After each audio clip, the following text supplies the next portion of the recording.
സ്ത്രീകൾക്ക് സൗജന്യ യാത്ര, അതിൽ സ്ത്രീകൾ തമ്മിൽ യാതൊരു വ്യത്യാസങ്ങളുണ്ടാവില്ല.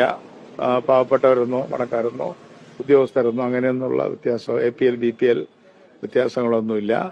ഏത് സെക്ടറിലാണോ കൊടുക്കുന്നത് അത് പൂർണ്ണമായും സ്ത്രീകൾക്കുള്ളതായിരിക്കും. അതുപോലെ തന്നെ ട്രാൻസ്ജെൻഡർ പേഴ്സൺസിനുള്ള അതും ഇതിന് കൂടെ. 60 കോടി രൂപയാണ് ഓർഡിനറിയിൽ മാത്രമാണെങ്കിൽ. 712 കോടി രൂപ ഓർഡിനറി മാത്രമാണെങ്കിൽ, ഒരു 1300 കോടി രൂപ വരെ എല്ലാറ്റിലും ആണെങ്കിൽ. ഇതാണ് എന്റെ രണ്ട് വ്യത്യാസം. അപ്പൊ അതിൽ നമുക്ക് ഉചിതമായൊരു തീരുമാനം എടുക്കുക. ഏത് തീരുമാനം എടുത്താലും ഗവൺമെന്റ് അത് സബ്സിഡൈസ് ചെയ്യും. KSRTCയുടെ ടിക്കറ്റ് വരുമാനത്തിൽ നിന്ന് അല്ലെങ്കിൽ ടിക്കറ്റേതര വരുമാനത്തിൽ നിന്ന് അത് കൊടുക്കാൻ കഴിയില്ല.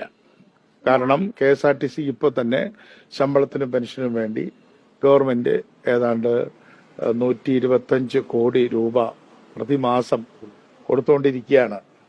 അപ്പൊ അതിന്റെ കൂടെ ഇതൊരു സ്പെഷ്യൽ ആയിട്ടുള്ള ഹെൽപ്പായിട്ട് KSRTC ഗവൺമെന്റ് തരും.